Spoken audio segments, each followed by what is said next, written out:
Орой минь хөргөө үзэгчтэй Channel 11 телевиз болтгоо ток шоу нэвтрүүлгийн ээлж дугаар эхэлж байна. За та бүхэнд өнөөдөр бас нэгэн сонирхолтой зочныг өргөн оролцуулсан. Бас ихэвчлэн би амралтын өдрийг нэг албажуулаад явах уу.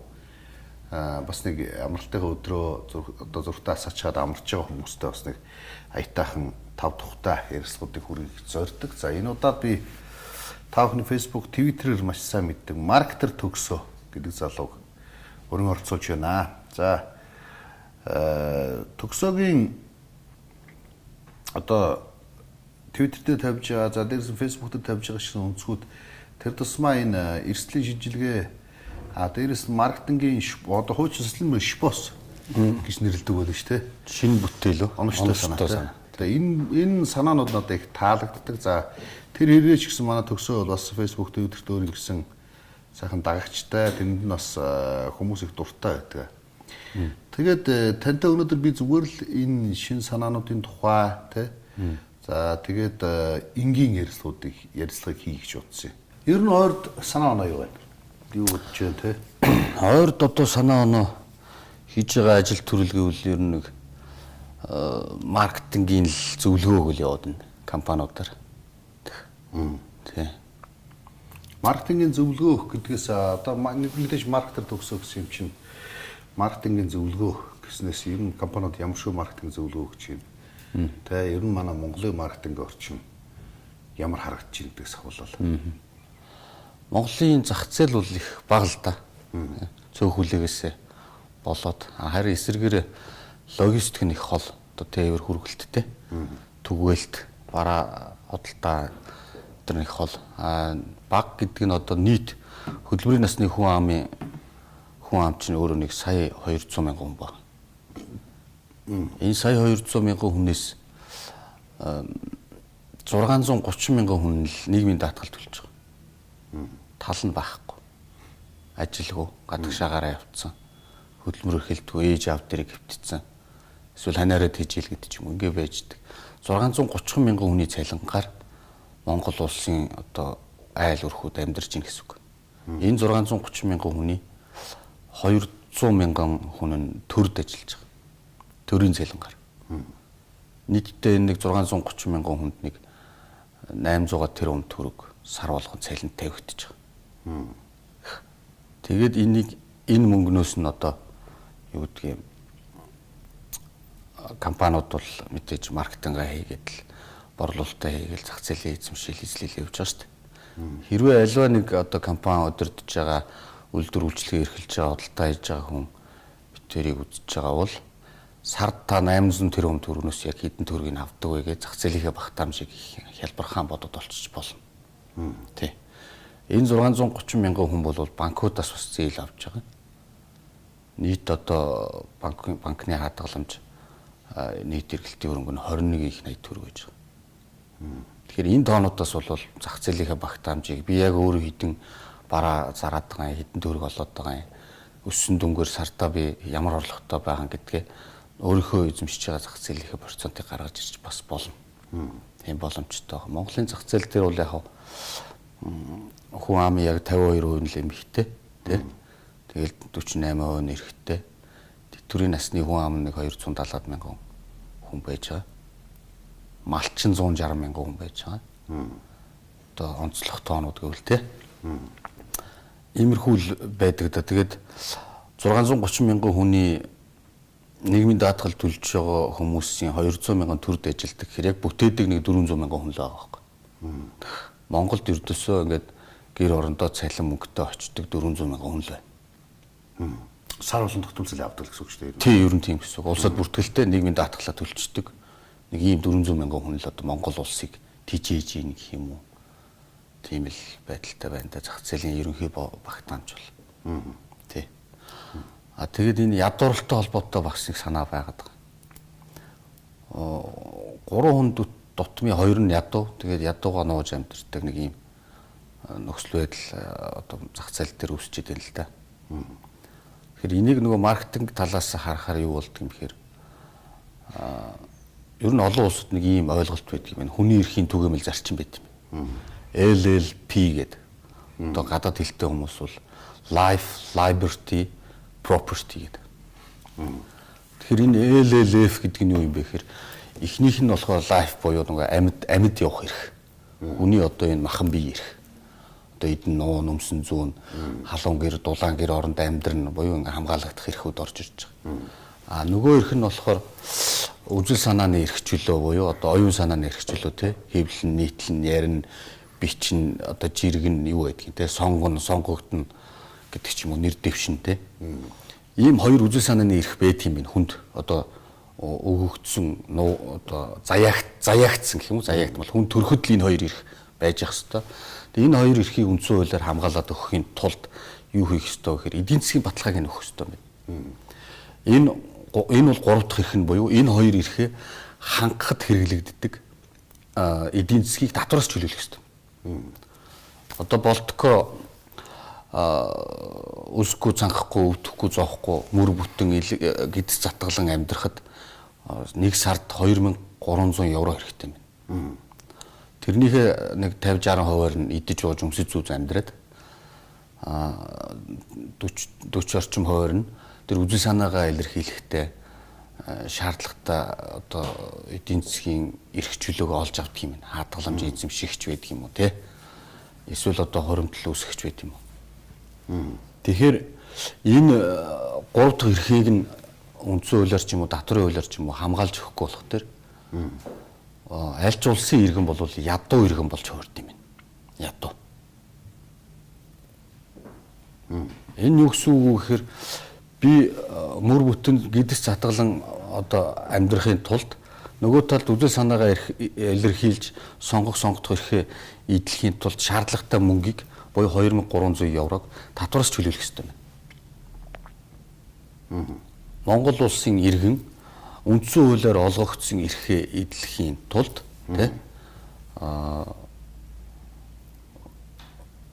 сар бүр 2300 еврог татвараас чөлөөлсөгүй юм. Нэг ийм л заалт аль нэг одоо хуулинд тий татврын хуулинд ч юм уу эсвэл өмчлөх эрхийн тухай хуулинд ч юм уу тий. Тэгэхээр тэр заалтыг оруулахгүй болох тэр аль ч улсын иргэд бол ядуурлаасаа ангиж ирдэг юм байна. Тэг шүү дээ. Нөгөө одоо ч хөдөлмөрийн өсний доод хэмжээ чинь 420 мянган төгрөг байгаа шүү дээ. Тэгэхээр 420 мянган төгрөгийн цалинтай хүнээс 42 мянган төгрөгийн шууд хувь хүний орлогын албан татвар гэдээ авчиж шүү дээ. Татаад тий. Тэгэхээр нөгөө хүмүүс чинь 380 мянган төгрөгөөр амьдрах нэ дээ. Тий. А гэтэл яг үнэндээ бол олон улсад яадаг вөхөр тэр сард 7 сая хүртэл төгрөг олсон хүнийг ядуу гэж үзээд татвар авдаг юм байна. Тэгэхээр чи Монгол улсын иргэд бүгдөө татвар чөлөөлөх болчих юм шүү. Иргэдийн орлого сая биелсэн шүү дээ. Сард 800 тэрбум төгрөг. Энэ 800 тэрбум төгрөг бол 10% нь орлогын албан татварт авчиж байгаа шүү дээ. Тэгэхээр хэдэн төгрөг байна? 720 тэрбум. 800 тэрбумын 10% чинь 80 тэрбум байгаа шүү дээ. Сард 80 тэрбум төгрөг гэдэг чинь 10 сард 800 тэрбум дахиад 2 гэхээр 960 тэрбум буюу нэг их 80 төгрөг л байгаа байхгүй. Өнөөдөр засгийн газар дээр юу болж ийн гэхээр төсөв баталж байна. Баталчлаа шүү дээ сая 26 их 80 дээр баталлаа шүү. Урд хожид байгаагүй өндөр дүн. Монгол улс 20 дугаар тогтоолоор шилжиж байхад засаг зээлийн нийгэмлүү шилжээд үнийн хөдөлгөөн оруулж байхад нэг их 80 төгрөг хүрэхгүй төсөвтэй байсан. Нөө жасруугаа үед ч нөгөө 20 дугаар тогтоолоо үед ч нөгөө мөнгө айхтар доголдож хань шүнжтэй. Тий. Тэгэхэд нэг их 80 байсан. Одоо бол 26 их 80 болсон ба шүү дээ. Тэгэхээр төрийн татварын орлого 26 дахин нэмэгдсэн байна. Энэ 26 их 80 төгрөгийн хажууд иргэдийн татвараас авж байгаа тэр 10% буюу нэг их 80 бол 26-ны 1 байгаа шүү дээ. Тэ?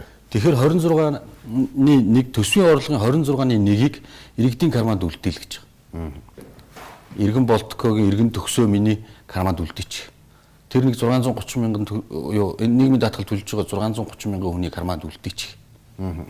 Тэгээд бүр 7 сая хүртэл битгий ав гэж байгаа. Юу ч битгий ав гэж. Сайн дурын даатгалда даатгалт юм бооз. 7 сая хүртэл орлоготой Монгол улсын иргэн аав хүн бол эхнэрээ чөлөөтөд хийж чинь. Тэ? Дээрэс нь хөдөлмөр эрхлэлт нэмэгдчихдэг юм. Ингээ явчихаар татвараас чөлөөлж өгөр. Монгол улсын засгийн газар 26 их 80 төгрөгийг татвараар хурааж авчаад иргэдийн карманаас нэг их 80 төгрөг авч юу яах гэдэг. Тэ? Энийг иргэдийнх нь карманд үлдээгээд дээрээс нь 7 сая хүртэл төгрөгийг нь татвараас чөлөөлөх хуулийн заалтыг татварын хуульд тусгаад өгчмөр. Ингээ явчих дээр нөгөө компаниуд нийгмийн даатгалын дарамтгүй болно доо. Одоо би нэг хүн ажилд авлаа, сая төгрөгөөр сайланжууллаа. Дахиад 230 мянган төгрөгийн өрөнд орж байгаа байхгүй. Харин эрсдэл юм л болчиход байна. Тий. Нөгөө иргэн чинь нийгмийн даатгал 10%, аж ахуйн нэгжийн орлогын албан дотор 10%, дахиад 20% байхгүй болчих. Ингээд иргэн захирал хоёр нийлээд сая төгрөгийн цалин нэг хүнд олгохын тулд дахиад 430 мянган төгрөгийн өрөнд орчиж байгаа байхгүй. Тэгэхээр энэ нөхцөл байдлыг л татварын энэ багц хууль шинжилтээр янзлчмаар санагдаад байгаа байхгүй. Одоо. Тий. Тэгэхээр ийм л одоо санаанууд. Тэгээ эн чинь өөрөө цаанаа бас зүгээр нэг ингээд зүүдэлж босч ирээд ботцсон юм биш. Хөөгөөд хайгаад уншиж байгаа. Энэ яагаад Монголд тийм ядуу байгаад идэх юм? Яагаад энэ Монгол хүний цалин өсдөггүй юм? Тэ? Төсөв нь 26 дахин өсчөөд байхад Монгол хүний цалин 2 жилд нэг удаа 20 мянган төгрөг нэмэгдэж байна. Тэгэд энэ цалин нэмдэг хөдөлмөрийн өснөө доод хэмжээ гэж нэг социализм нөхцөл байдал амар сонирн болсон л да. Одоо компаниуд бол ерөөхдөө бүгд эвг байдалд орж эхэллээ. Энэ нь бол жижиг компани шууд унж эхэллээ. Эхний унж байгаа компаниуд болохоор материалаа худалдаа авах чадваргүй захиалагчийн өгсөн мөнгөөр материал худалдаж авдаг компаниуд унж эхэлж байгаа. Захиалагч байхгүй болоод тэр материал авахгүй байгаа гэж байна. Тэгж чам. Барилгын компаниудаас уналтанд орж эхэлж байна. Ягаад гэвэл нөгөө нийлүүл барилгын худалдаа авалтын захиалга метр квадратын сая 250 мянгаар ч юм уу авцсан байж идэг. Тухайн үеийн ханшаар бараа материал хүнийг тооцсон байж идэг. Одоо гэтэл барилгын материал өөрөө 3-аас 4 дахин нэмэгдчихсэн байна. Тэгсэн. Та хэлэн одоо 50000 төгрөгийн хадаас 20000 болсон баг жишээ. Тэ. Тэгээ ингэсэн байгаа тохиолдолд барилгын компаниуд унж ерөнхийдөө бүгд оноо томоохон барилгын компаниуд бол хохирол хүлээн байж одоо эхнийхээ захиалагчийн барилгыг дуусгаад дараагийн захиалгынхаа үнийг хангалттай өндөр өсгөх болчиход байдаг тийм.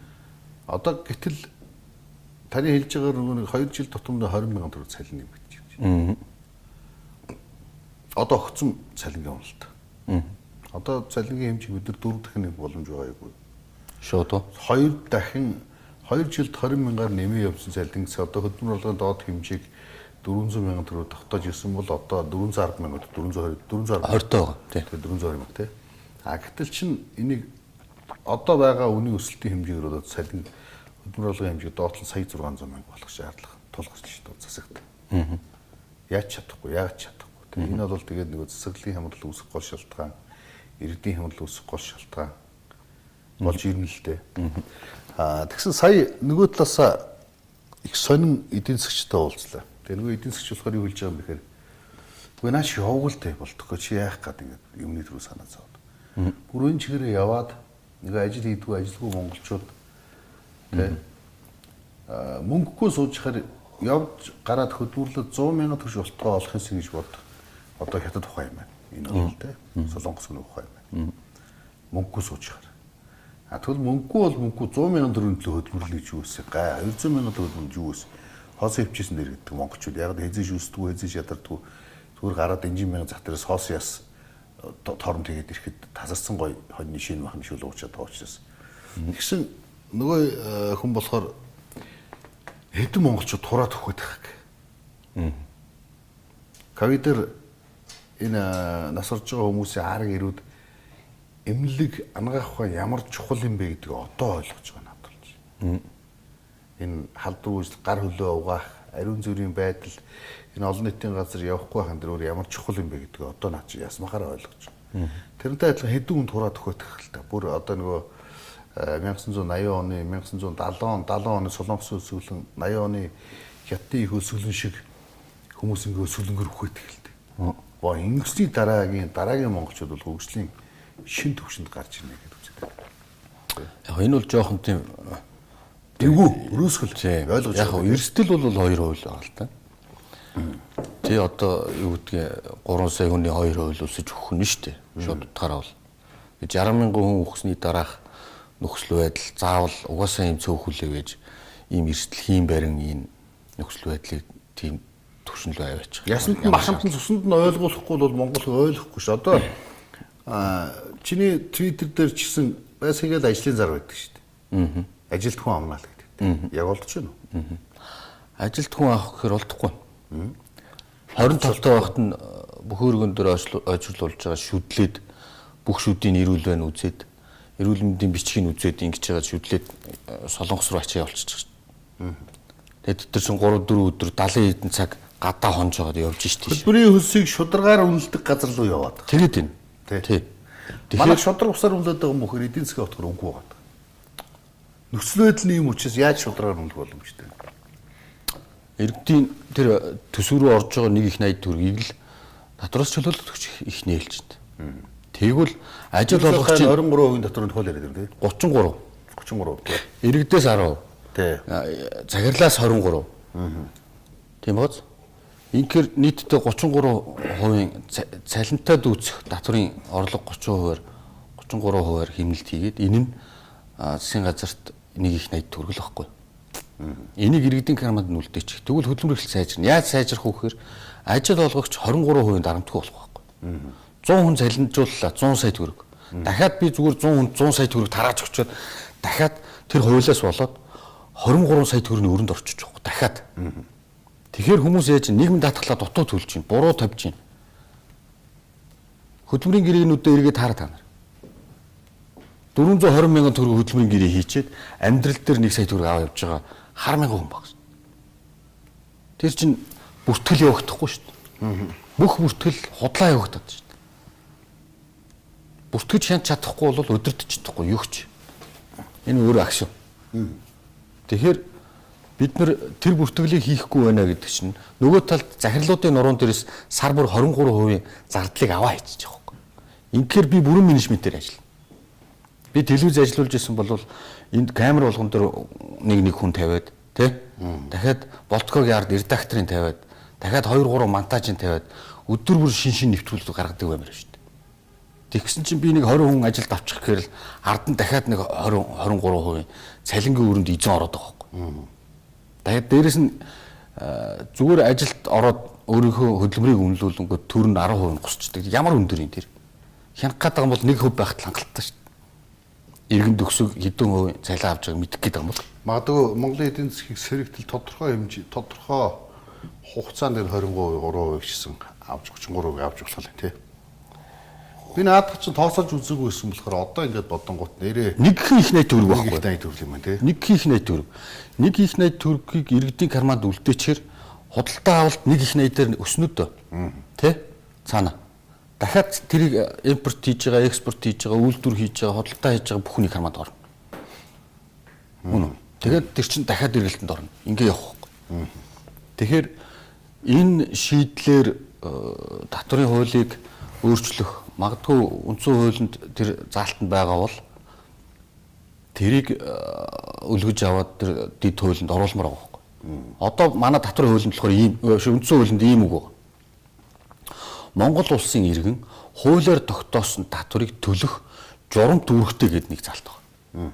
Журам дүүрэгт. Хуцалгүй дугаа татвараа төлөх гэж байгаа байхгүй. Болохгүй шүү дээ. Би өмчлөх хэрэг эдэлчээ төлмөр байгаа байхгүй. Life, liberty, property гэдэг зарчим байна шүү дээ. Амьд баймаар байна. Эрүүл аюулгүй баймаар байна, тий? Үсэд цанхахгүй баймаар байна, байр оронтой баймаар байна. Нэгтгэх нь life. Хоёр дахь нь үзэл санаагаа илэрхийлмээр байна. Тий? Сонгомоор байна, сонгогдмоор байна. Эрүүл үзэл санаагаа төлөөлөгчөө сонгож парламентд 76 хүнээ гаргамаар байна. Ингэсэн чинь надад өөрөө би эдийн засгийн чадамжгүй учраас би энэ саналаа зараад штт. 50 мянган төгрөгөөр зараад штт. Гурил будаагаар зараад штт. Энэ эрхээ би өөрөө эдэлмэр штт өнгөтэй байжгаад. За энэ хоёр эрхийг эдлэхийн тулд заавал тэр өмчлөх эрх нь татвараас төлөвлөх ёстой юм. Иргэний орлого нь. Чи 7 сая төгрөг хүртэл бити татвар төлөө болтгоо. Бити төл. Яагаад гэвэл би чиний өмчлөх эрхийг хангаж өгч байгаа. Хуулиар. Энэ гурав байхгүй бол аль ч улсын иргэн ядуу байсаар л байна. Ядуу л байна. Хуулиар энэ орохгүй бол хуулинд аль нэг хуулинд орохгүй бол. Тэгэхээр үндсэн хуулийг энэ гурван зарчимд барьж хийдэг юм байна л дараагаас нь. За энэ хүний амьдрах эрхийг нь хангаж байна уу? Энэ үндсэн хуулинд тий? Энэ үзэл санааны эрхийг хангаж байна уу? Өмчлөх эрхийг хангаж байна. Ингээд өмчийн тухай яриаар бас орж байна. Өмч гингүү 6хан өмч байгаа. 6хан өмч байгаа. Нэгдүгээр тийм газар дор байгаа өмч, нийтийн өмч дунд нь байдаг. Тэ? Лицензээр өмчлөд авчдаг. За хоёр дахь нь энэ газар дээр байгаа капиталууд хүний өөрийн бүтээсэн баялаг. Тэ? Энэ газрыг хэрэглэлтэнд оруулаад бас нэг өмчилж байгаа доо. Ургамал тариа, газар тариалан, мал аж ахуй. Тэ? За ингээд үндсэн капитал нь ингээд тусч. Тэгээд дээрэс нь хүнд үйлдвэр машин механизм. Энийг бас өмчөд тооцдог. Ингээд дөрөвдөг. Дараагийнх нь болохоор оюуны өмч. Монголд оюуны өмчийг өмчөд тооцдог. Болтко ток шоу гэдэг нэг юм гоё нэвтрүүлэг хийгээд гисэн чинь нэрийг өөрчлөл яг ийм тайз засаал өөр нөхөр яг ийм нэвтрүүлэг хийгээд идэг. Ашиглан гэдэг чинь тийм. Ашигтай загварын гэрчлэгээ гэдэг тийм юм байхгүй. Тэрийг хамгаалдаг тэр худалдааны маркийг өмчлүүлж өгдөг тэр эрх зүйн орчинд бүрэн бүрэлдэхүү. Оюуны өмч. 6 дахь нь болохоор нөгөө хувьцаа, облигац тий. Ингээд энэ 6 төрлийн өмчийг Монгол улсын иргэнд нэг залууд өгөх болцоо байна уу байхгүй.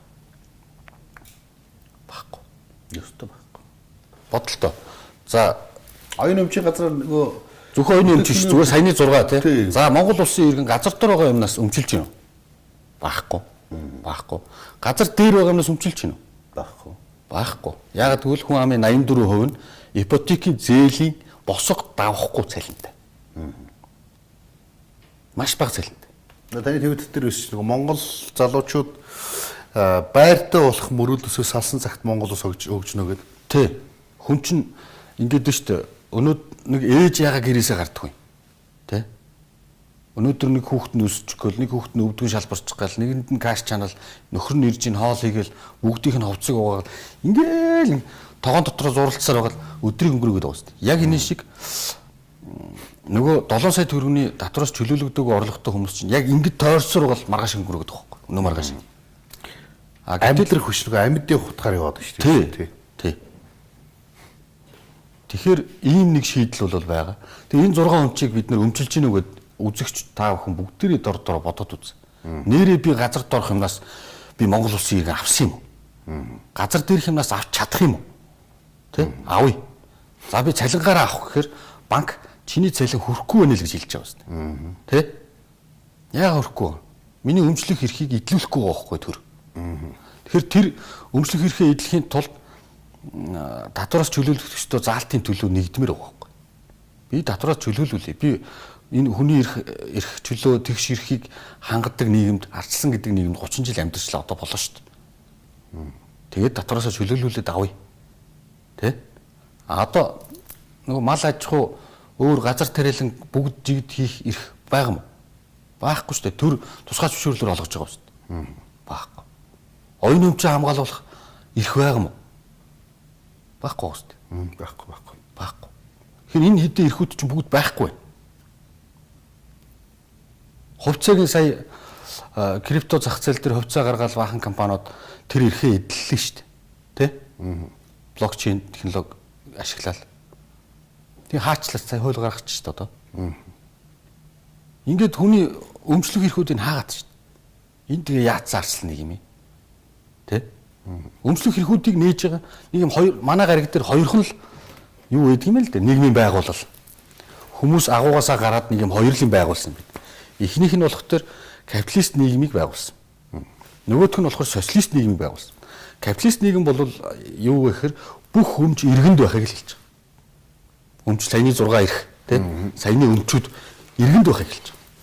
Энийгээрээ иргэн өөрөө ашиглаж цаашаа өргөжүүлж амьдрахыг. Тийм иргэн өөрөө тэрийг эргэлдүүлэх юм. Төрөө зүгээр ингээ хараа зохицуулах хийж яах юм. Энийг капиталист нийгэм гэж байгаа. Нөгөө тал дээр агуугаас гараад хоёр дахь нийгмийн байгууллага нь болохоор социалист бүх өмч төрдөл байна. Иргэн зүгээр дугаа ингээл амьдр. Энийг ингээд хослолцсон улс байна. Тэ аль алийг хослолцсон улс байна.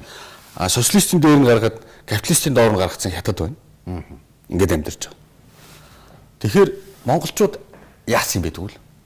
Энэ байна уу? Нөх хүнд машин механизмд бүгд төрд байгаа сте. 100 аж ахуй нэгж төрд байна. Төрийн мэдлийн. Одоо тэр 100 аж ахуй нэгж яаж юм хэрэг цаанаа 100 одоо бизнесийн салбарыг устгаж байгаа байхгүй. Тэгчээд нөгөө 100 аж ахуйн чинь бүгдээр ашиггүй 100 салбарыг устгаж Тий. байгаа. Нэг 100 шиг компаниг биш. Маш аюултай байхгүй. 100 салбарыг устгаж байгаа байхгүй. Төр хийж байгаа, төр аяг хийгээд байхаар хэн болтгоо битээр аяг хиймээр санагдах юм бэ? Тэ? Тэгээ наад төрийн өмсгөн бүгд ашиггүй ажилладаг шүү. Хамгийн амар. Бүгд дээрээс нь төрөөсөө салж мөнгө өгдөг. Тэ. Хүнд үйлдвэрүүд байгаас нөгөө дөрөвдөх нь тэ. Хүнд машин механизмууд нь төрд байгаад нь шүү дээ. Төрд байгаад. Энийг хувраа өгөх шүү дээ.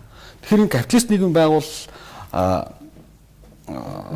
социалист нийгмийн байгууллагын дунд монголчууд ардчлал гэдэг нэртэй нэг юм саарл хаус нийгэм байгуулсан.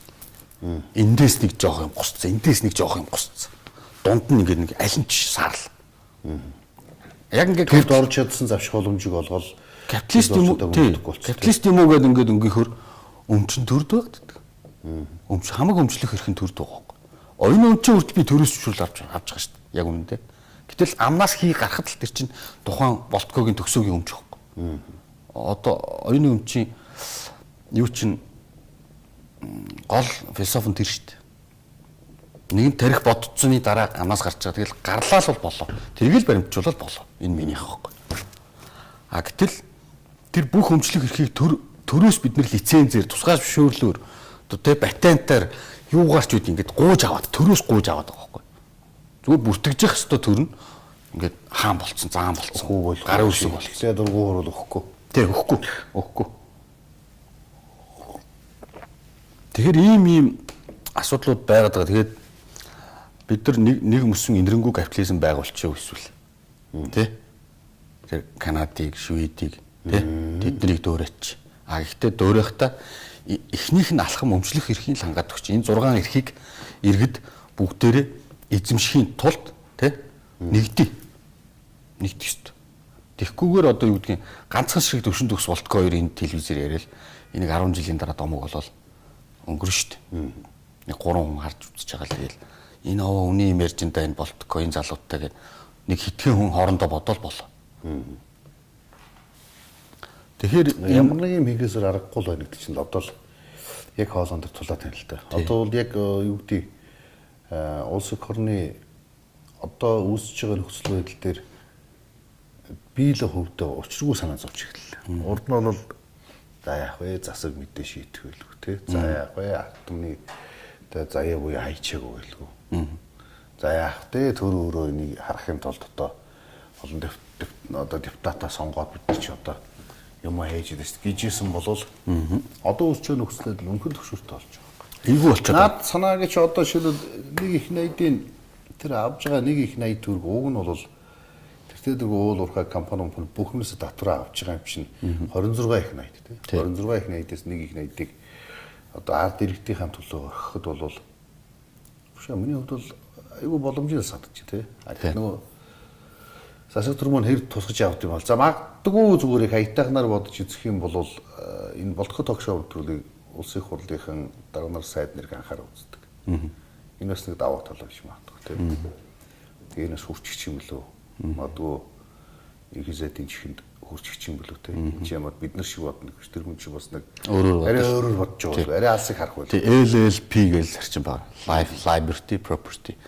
Энэ гурван үг бол ердөөсөө засаглалын тэг нийгмийн гэрээний үндсүүлж нийгмийн гэрээ юм байл шүү дээ. Одоо шил ерөөсөө оюун эрдэнэ Америкт бэлтгэсэн шүү дээ. Тийм. Ялтчгүй сургуулийг төгссөн, улс төрийн дээд улсрлыг хэн эзэмшсэн хүн хангалттай ойлгож байгаа тийм. Дээрэс нь бас нэг юм одоо юу гэдгийг төсөөлүүлж ярих гэж бодсон юм. Энийг банкны системийг энэ нэг лалрын новшин системийг одоо бид нэр яаж халах вэ гэж нэг зүгээр энгийн сайхан гэрээ. Манай нэр бол ингэж харахын үгийн төв банкын зохицуулдаг. Энэ чинь үн засгийн газрын ажил байхгүй да. Бодлогын хөвгөж нь одоо Америкийн нэгдсэн улсын төв банк бодлогын хөвгөө тэгж зохицууллаа гэж би л авдуулаагүй. Яг үнийг хэлэхэд зүгээр байдаг ч юм уу ч. Монголын төв банкныг ялгаа байгаа болтгоо. Дэлхийн төв банкуд болохоор яад вөхөр мөнгө хүүлж арилжааны банкуд мөнгө өгдөг байна шүү дээ. Өгөөд хүү тогтоож байгаа байхгүй. Мөнгө хүүлж. За би Болтгогийн банкнд нэг их $80 өгөхдөө 1% хөвтөө өгч байгаа байхгүй. Тэгээд буцаагаад чи тэрийг эргэлдүүлж надад 1% өгч байгаа. А Монголын эсэргээрээ байхгүй. Төв банк яадаг вөхөр Болткогийн банкнд байгаа мөнгийг чамаас авахын тулд хүү амлдаг байхгүй. Яг тий, яг тий. Эсвэргээр банкны систем дээр нэг юм харагдаад байна.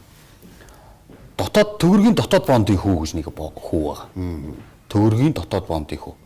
Энэ яадаг хүү гэхээр Болткогийн компанид сул байгаа мөнгийг засгийн газар үйл ажиллагаанд зарцуулахын тулд амлдаг хүү байхгүй. Энэ 17% баг. Тэгэхээр засгийн газар Болткогийн компаниас 17% хүүтэй мөнгөний татаад авчиж хахад чи 17%-аас дээш өндөр хүүтэй бизнес хийх шаардлага байна. 10 тий Мөнгө төлөө юу? тий мөнгө л байв. Шууд тавцсан өндөр хүү штэ наа чи тийм үстэй. Энэ хүү нэг хүү хоёр хүү. За энэ нэгдэх нь энэ хүү. Хоёр дахь нь болохоор түрүүний хэлдэг Төв банкны бодлогын хүү байхгүй. Одоо бол энэ 6 дээр гаццсан байж байгаа. 2 жил болчихоо. Ковидын буйнаар энэ овоо хөдөлсөнгөө. Ковид ч бас эерэг юмуд байна шүү дээ. Тэгээ нөө инфляц халалт маллаа тооцох. Одоо засгийн газрын бондын хүүн 17%. Бодлогын хүүн 6%. Одоо энэ хоёр мөнгө ингэ байж хахад мөнгөтэй хүн энэ хоёрын аль руу мөнгө өгөх вэ? Тэгж арай хөрөлөг шүү дээ. Энэ л үг нь үстэй. Энэ рүү өгөх үү? Энэ хоёр хүү байхгүй. Тэгэхээр энэ ингэж бууж ирэх хэрэгтэй. Энэ бууж ирэх хэрэгтэй. Дахиад энэ бууж ирэх хэрэгтэй. Энэ хоёр ингэж буугуут мөнгөний нийлүүлэлт ихсэндээ. Мөнгөний нийлүүлэлт ихсээд нөгөө талдаа яах вэ гэхээр хүмүүс мөнгөө зүгээр хэвтүүлэхгүй байхгүй.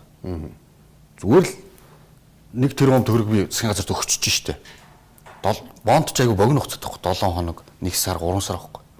Тэгэхэд би 1 тэрбум төгрөг засгийн газрын бонд худалдаж авчаал зүгээр гівтж байгаа л 7 хоногийн дараа би тэрбум 170 сая төгрөг авчиж байгаа байхгүй. Ингээд байхад хин тэр мөнгийг иргэдүүлэхийг хүсэх юм бэ? Яг л дүүлэхгүй байхгүй. Зүгээр гівтж байгаа л 170 сая төгрөгтэй болчихж байгаа. Энэ хүмүүдийг оруулах хэрэгтэй.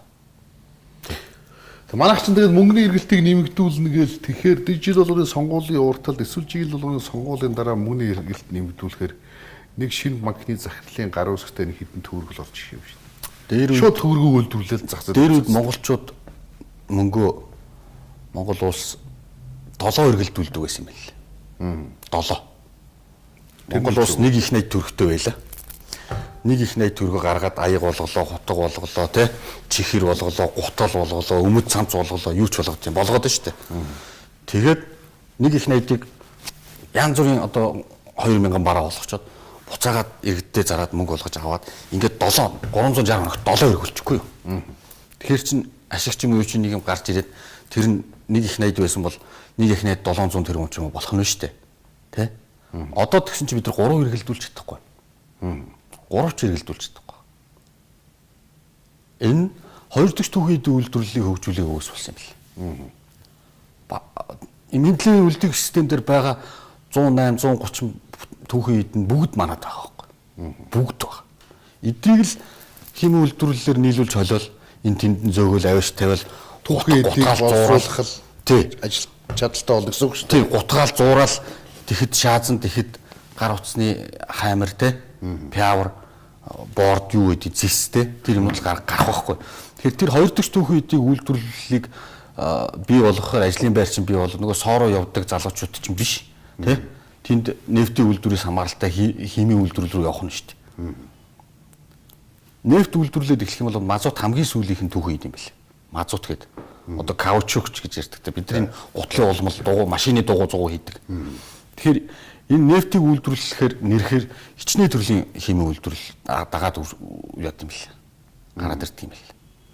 Нөгөө талд энэ түүхийд материалуудыг газрын хүнд металл янз бүрийн олборлолттой юмудаа бүгдийг холиод бас нэг юу ч үдний кабель утсан байна уу юу гэдэг юм гээд хоёр түүхийдийн үйлдвэрлэлийг хөгжүүлчих тэр тухайн улс аж үйлдвэрийн улс болоод тий тэгээ ажлын байр зэрэг гэсэн юм байхгүй болоо 3 сая монгол иргэн гуруулаа баяжаад жинхэнэ цагаачд оруулж иж ажиллаулдаг л тийм л болох юм байл л тий. Тэгээд цагаачд нь 7 сая дотор цалиа аваад явчихдаг юм байна. Дотор өгөхгүй учраас. Тэгэхээр энийг шивэдүүд хэрэгжилж штт. Шивэд хүн баян байх ёстой гэдэг л ганцхан хараа. Бид бол амаараа мянга ингэж яриад биднийг нөгөө хоёр дахь түүхийдийг боловсруулах болон үйлдвэрлэлийн шатны шилжүүлэхгүй байх хоёр хөршийн үр бодлогоо шууд энднэр чиглэж чинь л та. Би саяныхаа нэг орой нойр өрөхгүй байгаад тэгээд тэр даашин хүүгийн бүсгээд хятадын олон их уран сайхны киног шүнжэнгөө үзсэн. Маргааш нэстэ 2 хоног нойргоо явсан. Яагаад тэгэхээр тэрийг бод амар их бодогдсон тийм. Энд чи ерөөсөө л энэ монголчуудыг үйлдвэрлүүлэхгүй байх. Тэгээд торог дурдан ерөөсөө бүх юм бити үйлдвэрлүүл тийм. Хүргээд өгч хамгийн ямдаар нь зар ашиггүй ч хамаагүй зар түүхийдийн түүхийгээр нав тийм. Энэ хүмүүсийг ерөөсөө бити энэ монгол малчтыг ажлывтий хийлэг тийм. Нарийн юм бити хийлэг надуулаарай. Нарийн юм сурах юм бол өсөө болохгүй. Монгол үнийгд нөгөө тэдэн сая сэдв болгож болохгүй энэ гэдэг энэ урд төршийн маань хүчтэй бодлого явж байна. Энэгээрээ ч магадгүй бид нар химийн үйлдвэрлэлээ одоо саяхан ч гэсэн ярьж ирсэн нэг хүмүүс ирж уулзсан. Тэр нь болохоор уулуур хаан одоо нөгөө ашиглаад хайсан шорооноос тэр нөгөө металлуудыг одоо химийн элементүүдийг тий гаргаж авах. Жаалт нүүрсэж дагаал энэ химийн бүх элементүүд чи байж идэм шүү дээ. Алт нүүрсийг дагаал. Зэсийг дагаал тий. Эндээс ялгаж авах гэдэг ингээд хэдэн жил хөөцөлдөөд хөрөнгөө олж чадахгүй ингээд одоо энийг хятад Оросууд төхөөсөр аргагүй боллоо л гэж явж байгаа байхгүй. Тэгээ нөгөөдөл чинь тэн дээр ажиллал ороод тий. Гэтэл зүгээр одоо зайлшгүй шүү дээ. Одоо энэ чинь ийм бодлого явах нь тодорхой тий. Явж л таарна. Одоо яа их вэ тий. Ийм л хөрштэй, ийм л одоо гүрэнтэй тий. хувь тавилалтай тий. Бид нар хэдэн онд Батхан Оросуудыг хүчрхэг болгоод өгчлөө. Тий. Хэдэн онд ховлоо хятадуудыг хүчрхэг болгоод өгчлөө. Бүгд он сараараа түүхээр байж гэх шин. Өөрөөсөө бид нар энэ хүмүүсийг хүчрхэг болгосон. Тэгээд дунд нь өөрсдөө ингэ байж гин. Энэ зайлшгүй, энэ гарах гарцгүй. Гэхдээ энэ дундуур бид нар өөрсдөө энэ төрийн толгой дээр байгаа хүмүүс нь ядаж иргэдийнхээ өмчлөхийг хангаад өгчихвөл эр хүмүүс тий энэ 3 сая иргэн, энэ сая 800 мянган хүн сонгуул өгдөг тий хөдөлмөрийн насны сая 200 мянган хүн чинь хөмсгөн босоод ирдэг байх хэвээр ядаж тий арьс боловсруулах дээр би ярьжсэн гэр бүл салалтаараа жилд 18 мянган хөрөн болоод 5 мянган хоримчин буцаа салж шít. 3 айл тутмын нэг нь салж юм. Энэ юуных юм? Аав гэр гүйлээ тижиж чадахгүй тэгэл ээж салыг салж байгаа байхгүй. Тэгээд ээж нь салаад дээшсэн юм байхгүй өртөл болсон юм ихтэй болоод. Тэгэл дуусч байгаа. Тэгэл баахан эцэггүй өнчүү хүүхдүүд өсгөр ирээдүйд төр өнчүү хүүхдүүдийн тархилганд юу орох вэ? Эр хүн чинь өөрөө өв тээгч байхгүй. 60 жил өв тээжиж нэг үеийг эр хүн бүтээдэг байхгүй. Тэгэхээр тэр нь байхгүй тасраад шүү дээ. Одоо баахан жил болгон 50000 өнчин хүүхэд тий хүүхдүүд 50000 ээжтэйгээ үлдчихэж шүү дээ. Өнчин үлдчихэж. Энэ аюул шүү дээ. Нэг сонин юу харагдтыг. Сая миний нэг найз дүү. Баарны бармен байхгүй. Тэгээ баарны бармен тэгээд техникэн дээр нэг коктейл юм хамаа найруулад ингэ техникийн хүмүүс тойр суугаад уудаг юм байна л да. Тэгээд ээлж болтгах би хэдэн сар оройноос шүн болтол одоо салалтын сэтгэл ударсан сонсдог шүү дээ. Ерөөсөө л ирчүүдийн 80-90% өмнө тэ ханич нь өөрөө нь ойлгоогүй салсан амьдрал болохгүй байна, бизнес болохгүй байна. Салалтын гутралаас арайж хөөрөг сонсохороо одоо би банкны өрөнд ингэж баригдаа тий. Миний өрөнд ингэж баригдаа. Тэгээд ийм нийгмийн өөрийн хандлага ийм болчиход байна л да. Харин энэ чинь нөгөө хит феминист тий. Хит нөгөө гендер хүний эрх, хүүхдийн эрх, эмэгтэйчүүдийн эрх гэж ярьсаар байгаа л. Тэгээд дээрэс нөгөө гэр бүлийн үлээ. Гэр бүлийн тухай ямар хуульч үлээ. Тэр хуулиудаар дамжуулаад эмэгтэй хүмүүсийг одоо ээжүүдийг, эхнэрүүдийг бүгдийг ингээд хамрын сөхөлөд тавьчихсан. Нэг юм ярихаар л цагдаадуудад өгчдөг. Нөгөөх нь 2-3 очиж ирүүлжүүлэх хичээл. За энэ хүүхэнтэй шорон давж хийж байгаа хүн танилаа явах тэгээ салж байгаа. Энэ бол маш их тохиолдол. Тий. Тэгэл энэ чинь энэ хүүхэнтэй удаа шоронд орох юм аа гэдэг. Тий. 18 мянган хурмаас 5 мянган хурмаас салчиж байгаа. Энийг тэр гэр бүлийн тэр салж байгаа хүмүүстэй холбоотой статистик тоор явж байгаа төрийн бас байгууллагууд зөндөө байна. Тэгээ энэ одоо болохоо ажиллаа. Энэ юу болоод байгаа юм бэ гэл. Тэг жил 5000 гэдэг чинь өдөрт хэд вэ? 150 байгаа. Тэг 150. Өдөр бүр 150 хос шүү дээ. Өдөр бүр 150 хос зүгээр л салж байна. Тэ? Арифметик дунджаар шүү дээ. Жигсэн дунджаар бол нэг 100-га тос баг. Тэгэхэд өдөр болгоно 200 100 эмхтэй 100 эрэхтэй салчаад гадаагаар арих ууч шүү дээ. Тим стресстэй хүмүүсээс гэмт тэрэг, тим стресстэй хүмүүсээс Монголын төлөө сэтгэл зүй хаанаас нь хүлээх? Тийм стресстэй хүмүүс Монгол улсын хөгжил хараад яах тий. Тэгэхээр нөхцөлөд бол нэг иймэрхүү хэцүү тоонууд байна. Энийг бол өмчлөх эрхийг сэргээж тий энэ хүмүүсийн карманд нь мөнгөний үлдээж дээрээс нь тэр бизнес хийх гээд үзээд байгаа захирлуудын нуруунд дээрээс тэр 23%-ийг чөлөөлж тий дараа нэмэн үртгийн албан татвар байна бас. Нэмэн үртгийн албан татвар чинь нийт төсвийн орлогын 36% бүрдүүлж байгаа. Пөөх тэгж авч байгаа. Тий. Тэгээд энэ чинь систем нь өөрөө айгүй лоогрын шинжтэй. Харин лоогрын шинжтэй систем байгаа даа. Нийт арга хэрэгтэй. Одоо 10 их найт төгрөг төсөвт орж ирлээ гэж бодъё л да. Одоо 26 их найт орж байгаа. Гэхдээ 10 их найт төгрөг төсөвт орлоо гэхэд 3.6 их 3 их найт 600 тэрбум төгрөг нь нөөтөс орж ирж байгаа мөнгө. Лөөр واخгүй. Би Европыг үзсэн. Тэгэнгүүт нөөтөс арга төгрөг авч байгаа юм. Тий, дуусчих, буцаа өгч байгаа үстэй. Тэгэхээр энэ 3.6 их найт төгрөг уу 36% татвар чинь нөгөө захирлуудын цалин орлогон дээрээс гусчихж байгаа байхгүй. Манай захирлын тий одоо би захиралтай бол манай захирлын. Эсвэл энэ одоо энэ телевизийн захирлын орлогоноос нь 36% нөөтөр гусчихж байгаа байхгүй. Дахиад 23% нь яаж ийн ажилтны цалингаас гусчихж байна.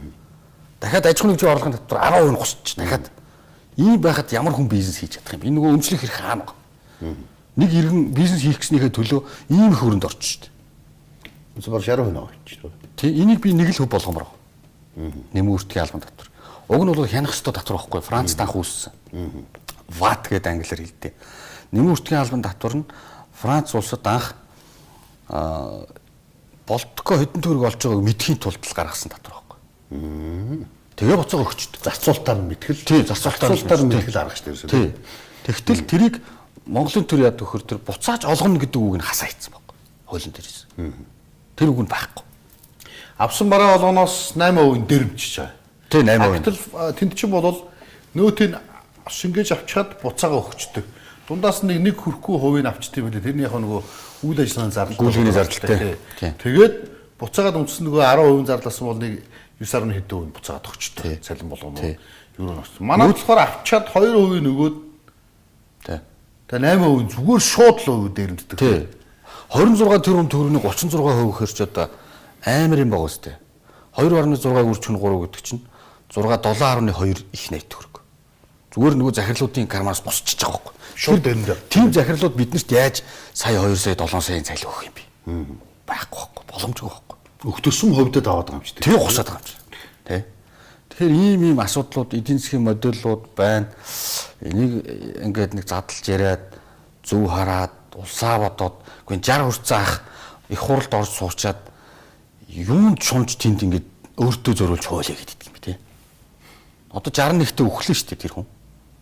Улсдаа нэг хэрэгтэй хуулийн лобби хийчих яа болтгүй. Тэгээ энэ тухай би нэг нотротын ахаас асуулаа. Ийм артай хойдлын нэг нотрот байна. Нотрот батлуулах гэж хагаад ярийн дундуур сул үг нөгөө хуулийн хүн юм чи. Нөгөө нотротын хүмүүс чи хуулийн хүмүүс байж байгаа шүү дээ. Тэгээ нэг хоёр үс олсон чинь наач одоо тэгээ минь дөө хуулиараа парламентынхаа гишүүнд хэлэлтэй. Чамаг төлөөлөөд тэр хүн 76 хүн сууж байгаа юм байгаа шүү дээ. Тэрлүүг очлоо. Гэсэн чинь бослого тэмцэл хийх хэрэггүй юм байна. Сонгосон баг руугаа парламент руугаа өргөдлөж чинь парламентын гишүүн лүү. Сонгосон гишүүн яагаад би сонгогдсон тий? Тэр хүнд ийм хууль батлаад өгөөч, ийм хууль батлаад өгөөч гэд бичиг өгдөг юм байна. Иргэд, идэвхтэй иргэд мессеж бичдэг юм уу? Яат одоо гараар өргөдөл бичээд өгдөг юм уу? Санал гомдол 11 руу залгадаг юм уу? Тэгээд өгөөд өгөх хэрэгтэй юм. Тэгээд бид нэг төлөөлөгчтэй шүү дээ нэрээ бодоодсэн чинь тий? Манай тойрог гэдэг нэг тойрог байгаа та. Тэгээд тэр хүнд саналаа өгөөд бид нар гаргацсан шүү дээ. Тэгээд тэр хүндээ өргөдөл өгөөд идэм байна.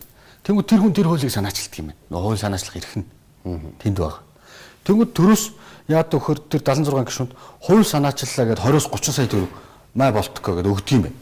Одоо хэрвээ болтко их хурлын гишүүн байвал тий төлөө 20-30 мянган төгрөг 30 сая төгрөг өгдөг юм байна. А тэр мөнгөө тэр хууль боловсруулах гэж байгаа ажлын хэсэгтээ зарцуулдаг юм байна. За одоо би их хурлын гишүүн болчихлоо тий нэг хууль санаачлах гэсэн чинь надад юм олдохгүй шүү дээ. Яг тэр 76 чинь гараад ирэхээр олддоггүй юм байна. Юу санаачлах уу гэдэг олддоггүй юм байна. Тэгэл нэг янз бүрийн нөгөө ард нь хууль барьсан улсууд өмгөөлөгчд янз бүрийн асуудал санаачлт юм л да тэр чинь. Тэгэхээр тийм хүмүүс санаачлахаар юу болж хөөрөх вөхөр хуулийг өөрийн талд хувиргаад идэв. Иргэд санаачлахаар иргэний талд хувиргаад шүү дээ. Иргэд өргөх шиг л. Тэгэхээр би өмчлөх хэрэгээс эргээе гэж 76-аар бичиг явуулаад ах нэтэй. Тэгвэл нөгөөдөг чинь 30 сая төгрөг аваад би ажлын хэсгийн нэг гишүүн болоод бас цалин авах юм шүү дээ дахиад. Тэ? Тэгдэг юм. Болж шүү дээ. Ингээд юм юм шүү. Ингээд хийж болохоор юм лээ. Тэр бослого хөдөлгөөн Сүхбаатарын талбай гэж яхаар. Тий. Нөгөө бослого хөдөлгөөнийг чинь зохион байгуулж байгаа хүмүүс зохион байгуулалт хоёрын өөрөө тэр нөгөө өөрийнхөө одоо санал өгсөн сонгосон гишүүнийг бол огт мартчихад байгаа шүү дээ. Мартсан хин санал өгсөн мартчихад байгаа. Нөгөө хин өөрийнх нь саналаар хооллоод байгааг мартчихад байгаа. Тэгсэн чинь бүр нэг гоё юм байгаа юм байлаа. Хороо болгон дээр иргэний танхим гээд 10 сандал зэвэрсэн байж тийм. Яг тийм. Хорооныхонтой нэгтрэх хэрэгтэй байна. Хороо руугаа ороод энэ иргэний танхимд миний сонгосон гишүүнийг авчирч өг гэж хэлчих юм байна. Хороо ч ингээ шат шатаараа яриад тэгдэг юм байна. Бид нар бас засгийн газар руу өргөдөл бичиг өгж болдго юм байна.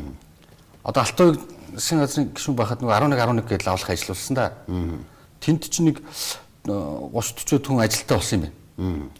Тэгээд тэр иргэдээс ирж байгаа бүх санал гомдлыг бүгдийг нөгөө анализ хийгээд за хүмүүс энэ телевизийн энэ ажилтан энэ авилгал аваад байна гэд энэ яамны энэ ажилтан энэ сайд авилгал аваад байна гэж хэлчихдэг юм байна шүү дээ. Тэгээд энэ авилгалтай холбоотой мэдээлэл нь 30%, аюутай холбоотой ховн тэдэн%, санал гомдол ийм тэдэн%, хууль санаачилсан 10% гэх ингээ гараад ирдэг юм байна. Тэгсэн тэрийг наваач устгаа хийцсэн. Баггүй. Татан болгоцсон. Өөрсдөө алуулдаг хараа тэгэл авчаад байна л да надад л. Тийм л баг л та. Тийм ээ. Тийм. Гачид угаасаа тэгэл өөртөө алуулаад тэргээр нь өөрсдөө нэсэг санал гомдол ороод тэгэхээр надад ч авчиж байгаа байхгүй. Тийм л юм байна л да. Тийм. Хогоол гачид ч дээ.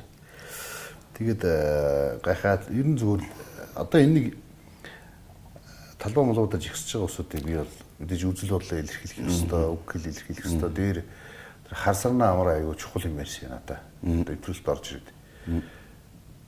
Энэ Сүхбаатарын талбай гэдэг бол үзэл бодлоо илэрхийлэх яах вэ?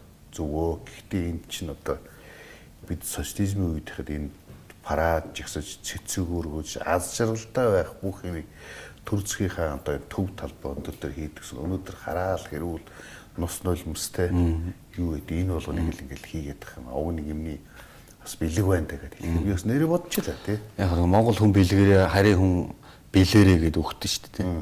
Яг тэр бэлэг талаасаа яриул бол тэгээд тэр чи одоо хөдлөхгүй л дээ тий. Хүмүүс хөдлөхгүй нь шүү дээ. Харин эсэргээрээ ийм л юм байл. Зүгээр тойрог дотор л хөдлөж. Хороо руугаа яваад орчих. Ганц өргөдөл бариад. Чаддгүй бол чаддаг хүнээр нь бичүүлээд бариад орчих. Миний сонгосон парламентын гишүүн намайг төлөөлж байгаа гишүүн тий энэ хуулийг батлаад өгөөч гэж яваадах хэрэгтэй байна. Та гишүүн чи ингээд сонгогчтойгоо уулзахаар аваа уулсан юм шиг ярьж байгаа.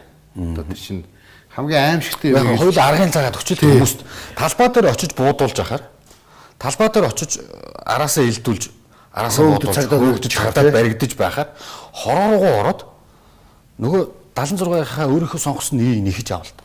Нэхэж аваад тэгээд нөгөө жагсаалаа тэндээ хорон дотор ичих. Тэ. Ингэж бас болох юм байна лээ. Тэгээд бид тэр нотроод хахад их баярлаад байгаа. Ийм артын артлын байрны 3 давхарт байдаг. Одоо сансрын ийм артын хойдол. Тэр их тэгж хэлсэн байхгүй. Гэхдээ минь одоо тэгээд тэмцэж урайл ингээл хууль санаачлал ингэж яах юм бэ? Чи чинь хуулиараа хүн төлөөлөөд сонгогдсон байгаа шүү дээ. Тэ? Тэр сонгогдсон хүнээ хүндэл хэлэлтэй. Тэр хүн чинь чамайг төлөөлж байгаа шүү дээ гэж байгаа байхгүй. Тэгэл нэрээ юу вэ ч дээ. Ён гэл орж байгаа байхгүй. Тийм байж шүү дээ.